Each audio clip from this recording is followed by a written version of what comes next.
Ladies and gentlemen, boys and girls, welcome back to the channel. Today, we're going to be looking at yet another NBA mock draft, but this time with my updated big board, my top, I think it's 18 prospects. I've scouted about 25 guys, but 7 I didn't really like too much. It's still, no question, who the number 1 pick in the draft is going to be, potentially the best prospect we've seen since LeBron, yada, yada, yada. We talk about it every time. But today, we've got some different picks towards the back end of the lottery, so make sure you stick around for that. Hit the like button and leave me a comment down below. Also hit the subscribe button if you want to see more NBA draft or just NBA offseason content. With that being said, let's go ahead and get started.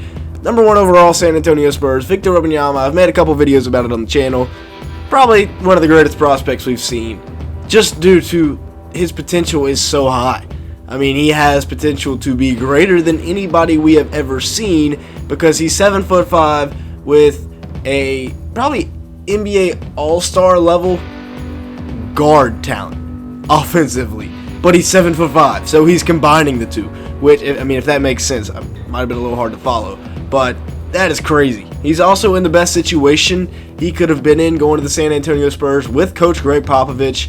I mean, that's just, you couldn't really write it up any better. We've seen Tim Duncan go to that situation before, and he became one of the all-time greats. I believe that was the last time the Spurs had the number 1 overall pick. Probably the only time in the Popovich era that they had the number 1 overall pick. Now at number 2, we've got my Hornets, who have become accustomed to picking in the lottery.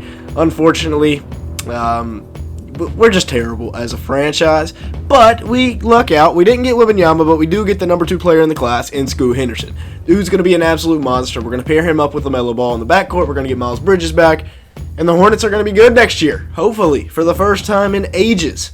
I think he's a franchise point guard. In my opinion, he is, but he's going to be playing at the 2, similar to what we saw the Pistons experiment with Cade Cunningham and Jaden Ivey before Cade got hurt. That's what the Hornets are going to be doing here. 2, well, they are ball-dominant point guards, but you can stagger their minutes if you'd like, if they're playing on the court at the same time. I really like it because Scoot really gets downhill, and LaMelo's really good at finding people when they get downhill. We saw him playing with Miles Bridges before. You know, that's kind of what I'm envisioning here. Now, at 3, we have the Blazers, who likely won't be staying at this pick. I've seen rumors of the Blazers wanting to go up and trade 3 and Anthony Simons to the Raptors for OG and Siakam. Maybe a future pick thrown in there as well. We'll see. But Brandon Miller, pure scorer, second best shooter in the class, does have some legal issues.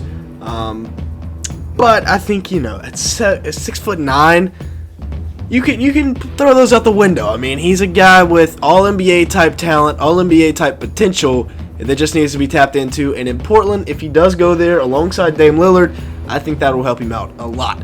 Now at number 4, we have the Houston Rockets, and they're going to go out and get Amin Thompson. Rumored that Amin was over Scoot Henderson on the Rockets board. I say rumor because I think that's, even the Rockets aren't dumb enough for that to be true. But Amin's got insane length and athleticism for a point guard, and I think he's going to fit in very nicely in Houston. He could be the perfect franchise point guard, can get it out to Jalen Green or to Alfred Sengun or Jabari Smith Jr., whoever he needs to dish the rock off to. They've got a lot of options for him there in Houston, so he's going to come in. Don't know about Kevin Porter Jr. on down the road. Honestly, he's probably going to have to be on the way out if I am a Houston Rockets front office executive. Now at number 5, we have the Detroit Pistons, and they're going to go with a guy in Cam Whitmore, super athletic. They need some wing depth at 5. I know you're not really supposed to be picking based off of team need, but super athletic, thick, big-bodied kid, all the potential in the world. We've seen some of the tough shot making he has showcased at Villanova, and he's a guy I'm a big fan of down the road. Cam Whitmore is a guy that I've got him at number 5 in my rankings, and I think he will fit in very nicely there with the Detroit Pistons. Now we're going to head over to Fanspo and with the number 6 overall pick. So here at number 6, we have the Orlando Magic going out and getting Grady Dick out of the University of Kansas. Now I do like the Taylor Hendricks fit here. I can see them playing him at the 4, moving Paulo to the 3, trading Jonathan Isaac. That is some of the suggestions I've seen for the Magic. However, I do have Hendricks graded slightly higher, but I think Grady Dick with a much higher floor, and this is a Magic team that is looking to make a playoff push, and what do they need? Scoring and shooting from their two guard. Dick at 6'7", I mean, he's not very small either. I think he's going to come in right away. I'm a big-time believer in Grady Dick, to be honest.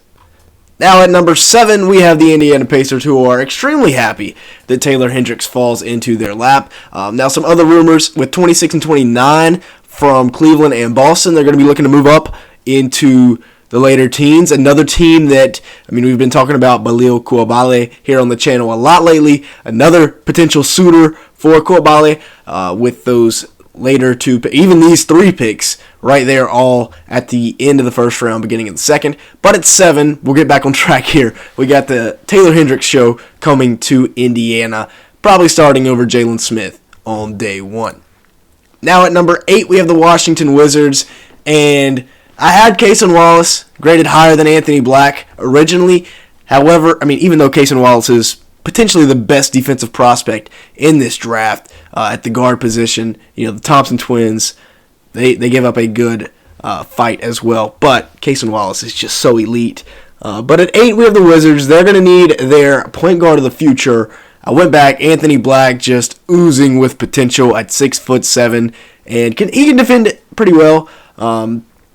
And can really dish the rock out as well. So at number 8, we have Anthony Black going to the Washington Wizards. Now at 9, the Jazz are happy with that selection as well because they get the best player on the board to fall into their lap. And then another team that could be after Coulibaly. Maybe they trade 28 and 16 to Oklahoma City, end up with Coulibaly, although I think Oklahoma City is really liking Coulibaly as well as the Raptors. We'll talk about that again later in this video, so make sure you stay tuned. But at 9, we have the Jazz, and they're going to go out and get Jarace Walker, 6'7" wing out of Houston. I think he's going to come in and play the 3. They got Colin Sexton and Chris Dunn at point. Jordan Clarkson, I mean, maybe THT, we'll see. But Jordan Clarkson is a free agent. We'll see if they bring him back. Ochai could play the 2 or the 3, but other than that, I mean, what do they have? Honestly, Rudy Gay, how old is he, like 47? Jarace Walker is going to come in and play the 3. Now at 10, we have the Dallas Mavericks. And Cason Wallace would be the pick here, but, I mean, they have guards already, obviously. Azor Thompson would be the pick here, but he can't shoot the 3 ball, and that's exactly what this Mavericks team needs. So, finally, you're going to keep going down the board, and you see Derek Lively here out of Duke, projected at number 12. Rumor has it he hit like 23s in a row from the corner pocket in Chicago the other day. So Derek Lively is going to be a Dallas Maverick. He solves all of their needs when it comes to rim protection and rebounding from a true center. Then you can spend your money in free agency on bringing Kyrie back, a sign and trade potentially for Christian Wood. We'll see what they do. It's going to be an interesting offseason for the Mavs, but starting it off with Derek Lively at number 10. Now at number 11, we have the Orlando Magic, and, I mean, they could go out and get Coulibaly. I've had them getting Jordan Hawkins in previous mock drafts, but here I'm going to have them go out and take a shot on a guy that I feel like, honestly, I don't know what to think about Azar Thompson. I mean, obviously he showed potential, but the Overtime Elite League, really? Are we really counting that as anything close to Division I basketball or the G League Ignite? I mean, come on. I don't think there's been a single player to make it to the NBA out of the Overtime Elite League. Was it Derek Barlow, I believe is his name? Something like that. He's on the Spurs G League team now, and that's about it. So, Azar Thompson here, it's interesting. I mean, Amin already went earlier in the draft, but it's because of his playmaking upside. So Azar here at 11. We've got the Magic with this Bulls pick, their final payment for the Vucevic trade.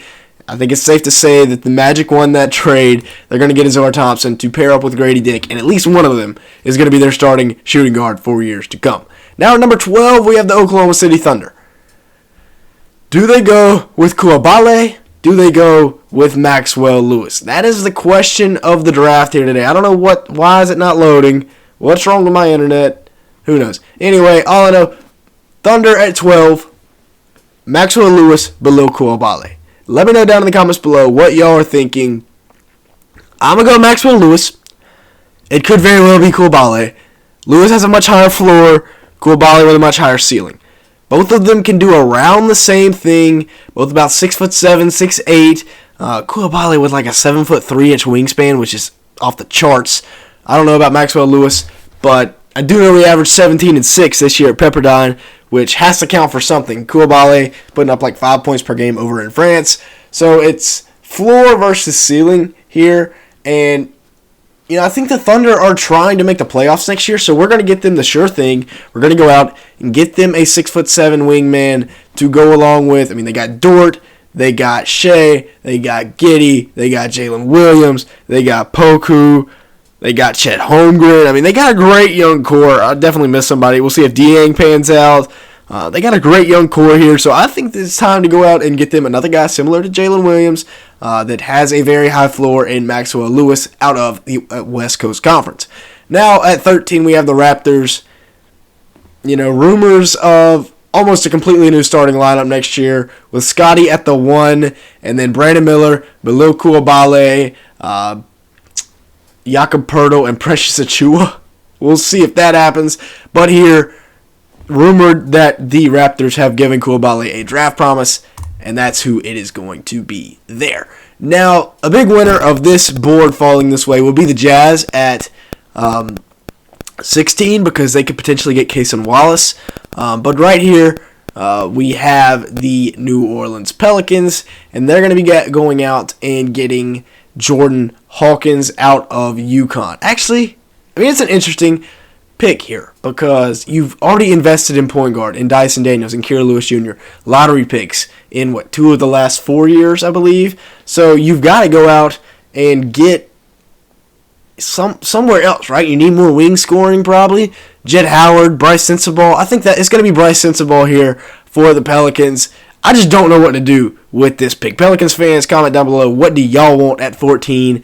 We're going to go Bryce Sensabaugh, and that'll be the mock draft. But let me know your thoughts down in the comments below, of course. The top 7 kind of staying the same, and then major shakeup in the latter half of the lottery. So yeah, with that being said, that's going to be it for today's video. Thank you so much for watching. Make sure to let me know your thoughts and comments down below in the comments section. Hit the subscribe button if you want to see more NBA draft content. And with all that being said, thanks so much for watching today's video.